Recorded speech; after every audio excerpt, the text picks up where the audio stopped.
waktu yang diberikan. Izin kita mulai acaranya ya. Meskipun warga belum semuanya hadir pada malam hari ini, karena debat akan segera dimulai, jadi saya mohon waktunya sebentar untuk kita membuka kegiatan kampanye tatap muka kita, sekaligus nonton bareng debat capres yang ketiga pada malam hari ini. Yang saya hormati Ketua DPD PDI Perjuangan NTB, sekaligus anggota DPRD Nusa Tenggara Barat, Bapak Haji Raden Agriyadi. Kasih aplaus dulu. Terima kasih sudah hadir di tengah-tengah kita dalam kegiatan ini. Yang saya hormati pengurus Partai PDI Perjuangan, ada Bapak Budiati dan seluruh kawan-kawan yang hadir pada kesempatan ini. Yang saya hormati Bapak Datu, Tas, dan Pak Haji Mugni yang sudah hadir juga di tempat ini dalam rangka kegiatan kampanye kita. Yang saya hormati teman-teman dari Progresif NTB yang sudah membersamai kita dari siang hari tadi. Singkatnya, tokoh agama, tokoh masyarakat yang hadir pada kesempatan ini, Bapak Ibu, adik-adik saya, saudara-saudara saya yang hadir pada kesempatan malam ini yang saya cintai dan saya banggakan. Pada malam hari ini kita akan nonton bareng bersama, tetapi sebelumnya akan ada penyampaian beberapa hal sekaligus termasuk kampanye tatap muka kita pada malam hari ini di Dusun Karangjero yang meliputi beberapa warga hadir di sini dari Karangbangket dan Karangsuil. Juga hadir dari beberapa dusun yang lain seperti Karangbayan, perwakilan hadir di sini pada malam hari ini. Bapak Ibu yang saya cintai dan saya banggakan, pada pemilu 2024 ini kita akan melaksanakan pemilihan pada tanggal 14 Februari yang ada 5 jenis macam pemilihan. Jadi mulai yang pertama presiden, kemudian yang kedua DPD, yang ketiga adalah DPR RI, yang keempat adalah DPR provinsi, dan yang kelima adalah DPR kabupaten. Untuk presiden, jadi Perjuangan memiliki dukungan atau mengusung calon yaitu Bapak Ganjar Mahfud.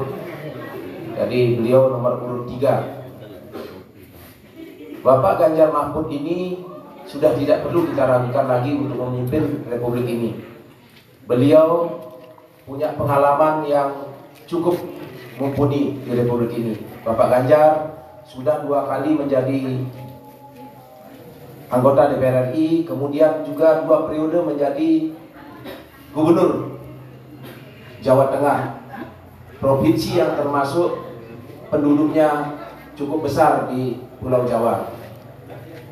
Bapak Mahfud ini, beliau adalah orang yang paling paripurna di Republik ini. Kenapa saya bilang paripurna? Karena hanya dia yang pernah menduduki 3 lembaga tinggi negara ini. Mulai dari yudikatif, pernah menjadi ketua MK, kemudian di legislatif pernah menjadi anggota DPR, dan sekarang ini menjadi eksekutif mulai dari zaman Bapak Gus Dur menjadi presiden. Waktu itu beliau sudah menjadi menteri. Lalu apalagi yang kita harus ragukan ketika kita memilih Bapak Ganjar Mahfud ini?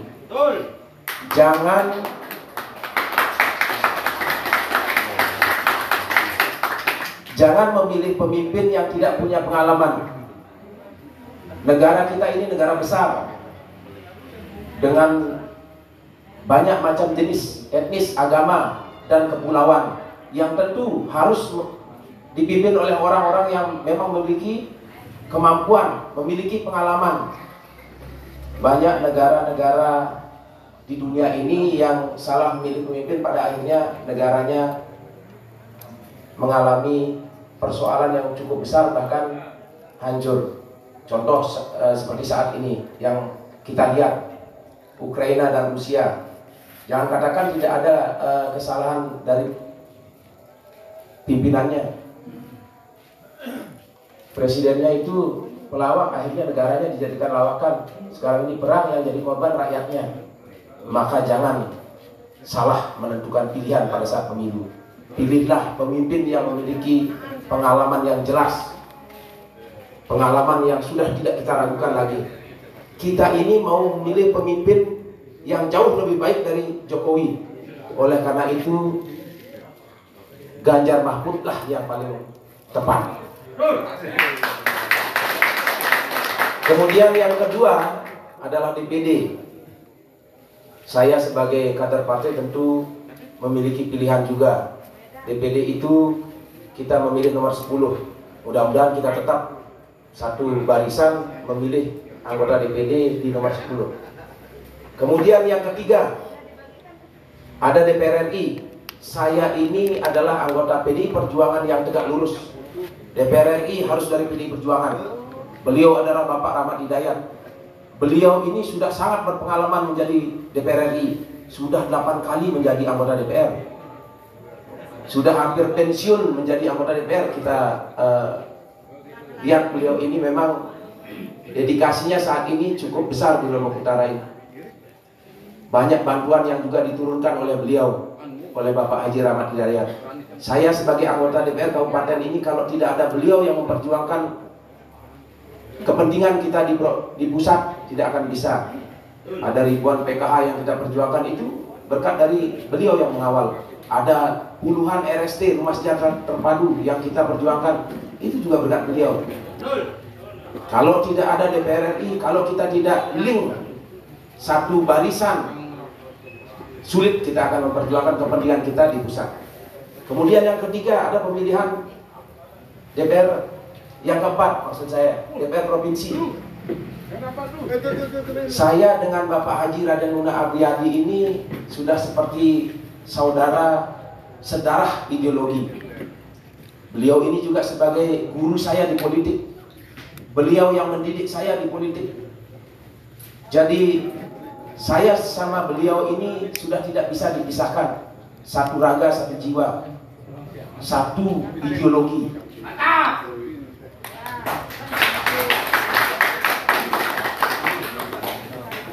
Jadi kehadiran saya di masyarakat selama ini di umat Hindu berkat bimbingan dari beliau. Hadirnya saya artinya hadirnya beliau juga di umat Hindu ini. Maka saya berharap kita besok ini satu jalur, gambar banteng, coblos nomor 1 semuanya. Siap? Kemudian yang terakhir DPRD Kabupaten, yaitu saya sendiri. Saya mencalonkan diri lagi yang kedua kalinya. Ini periode kedua saya mencalonkan diri sebagai anggota DPRD di Kabupaten Lombok Utara ini. Jadi kalau ada sebagian masyarakat bertanya, apa yang sudah saya lakukan, apa yang saya sudah perbuat, termasuk juga Bapak Haji Raden Luna Abdiyadi di provinsi. Nah, kalau saya paparkan satu persatu, tidak cukup pada kesempatan ini. Banyak hal yang sudah kita perbuat dalam kondisi daerah kita yang pasca gempa saya menjabat, kemudian dihantam oleh COVID, anggaran banyak direfocusing. Banyak kegiatan yang tidak bisa kita realisasikan kepada masyarakat, tetapi dengan perjuangan yang maksimal sudah terlihat saat ini di umat Hindu, di pura desa. Banyak bangunan yang sudah selesai, sudah kita realisasikan apa yang menjadi kebutuhan dari masyarakat. Seluruh pengurus kerama pura mengusulkan supaya pura kita megah, kita realisasikan setiap tahun. Mungkin pertama kali umat Hindu di Kecamatan Tanjung ini tempat ibadahnya lengkap. Ada Gelung Bori, ada Candi Bentar, ada Balai Pesamuan, ada juga Balai Kulkul. Yang ini tidak bisa kita wujudkan tanpa ada keterwakilan. Ini tidak akan bisa kita raih tanpa ada keterwakilan. Maka Bapak Ibu harusnya tetap bersatu untuk periode kedua ini, memilih pemimpin yang mampu nanti mewakili kembali di periode kedua ini. Banyak manfaat yang sudah didapatkan oleh khususnya umat Hindu. Mulai dari pembangunan pura, kemudian juga pembangunan di Balai Banjarnya, Dadianya, Dana Kakak, itu sudah tidak dibayarkan lagi karena kita sudah bangun dia tempat ibadah ini. Jadi tidak perlu urunan, tidak perlu lagi seperti dulu mengeluarkan uang per kakak. Itu manfaat yang kita dapatkan ketika kita ada perwakilan. Apa yang menjadi aspirasi, apa yang menjadi persoalan di masyarakat kita perjuangkan. Tetapi saya sebagai manusia biasa tentu ada kekurangan, tidak bisa memenuhi segala aspirasinya dalam waktu yang bersamaan. Tetapi apa yang kita bangun sudah terlihat sekarang, sudah terwujud. Itu juga bukan karena serta-merta saya.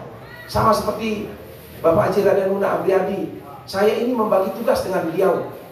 Saya urusan pembangunan tempat ibadahnya, beliau berbicara, berjuang untuk kepentingan penataan lingkungan perumahan. Banyak yang sudah beliau juga lakukan. Jalan ke Pura Dalam, Lapen itu aspirasi dari beliau. Lapen di depan Bank BNI itu juga dari beliau, perumahan yang ada di Sokong. Kemudian Lapen yang di Orong Kelas itu juga dari beliau. Lapen yang ke Karangatas itu juga dari beliau. Makanya saya katakan tadi, kalau saya sebut dari ujung Pemenang sampai dengan ujung Bayan, sudah banyak yang dilakukan oleh beliau. Lalu kenapa kita bertanya di arah bekasnya? Salah kita mengatakan begitu. Betul, memang uang itu bukan uang kantong kita pribadi, tetapi itu hasil perjuangan kita bersama. Kalau tidak ada keterwakilan, itu tidak akan bisa kita turunkan. Itu tidak akan bisa kita jemput. Karena lewat keterwakilan itulah aspirasi kita semuanya bisa kita wujudkan. Maka dalam kesempatan ini saya meminta kepada Bapak Ibu semuanya yang hadir pada malam hari ini, ayo, mari kita berjuang untuk periode yang kedua ini, untuk saya di kabupaten, dan periode yang kelima ya, untuk Bapak Haji Raden Muna di provinsi. Hanya dengan itu kita mampu melanjutkan pembangunan yang ada di umat. Kemudian juga saya sebagai anggota DPR ini kan bukan DPR milik umat Hindu. Untuk diketahui, pada tahun 2019 saya memang mendapatkan suara tertinggi di Dapil 1 ini, Tanjung Pemenang ini. Saya mendapatkan suara tertinggi, lebih dari 2000, sedangkan DPR yang lain hanya 500 dia mendapatkan suara bisa jadi DPR. Saya 5 kali lipatnya. Dari mana suara itu? Tidak hanya dari umat Hindu. Dari 5.000 pemilih Hindu itu 1.400 saya dapatkan. Sisanya 900 itu dari umat Muslim dan Buddha. Artinya kita sudah menjadi satu. Tidak ada sekat-sekat etnis dan agama di sini, di Lombok Utara ini. Nah, ini harus terus kita bangun, kita wujudkan ke depan. Lalu apa yang saya perbuat? Banyak. Kalau saya sebutkan satu persatu, banyak. Ada beberapa kelompok di umat Muslim mengusulkan teror, mengusulkan son untuk kepentingan di masjid, pembangunan di masjid, kemudian renovasi masjid dan lain sebagainya. Banyak kalau saya sebutkan satu persatu. Banjar juga begitu, banyak. Tetapi terkadang kita di PDI Perjuangan ini, saya dengan Blik Muna ini rasanya terlalu berlebihan, kita terlalu sombong. Ketika ada kegiatan sedikit kita upload, oh ini punya kita, oh ini kita yang perjuangkan. Rasanya kurang puas buat kita. Setiap apa yang kita perjuangkan itu seolah-olah harus kita kapitalisasi semuanya. Tetapi di dalam pemilihan ini, mau tidak mau kita harus lakukan. Apa yang sudah kita perbuat ini dipertanyakan oleh masyarakat, maka kita laporkan. Kita laporkan apa yang sudah kita perbuat dan perjuangkan kepada masyarakat. Saya saat ini di periode kedua ini ingin mendapatkan dukungan yang jauh lebih besar dari kemarin. Oleh karena itu pada malam hari ini saya mengawali kampanye di Dusun Karangjero ini.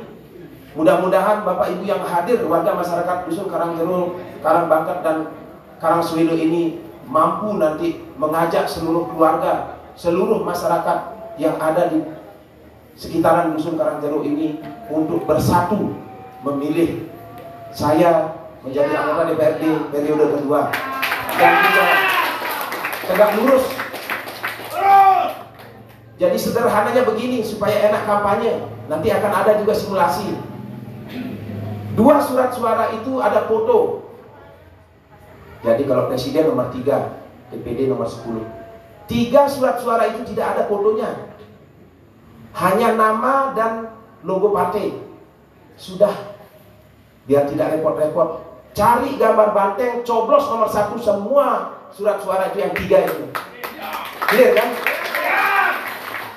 Jadi tidak perlu repot-repot.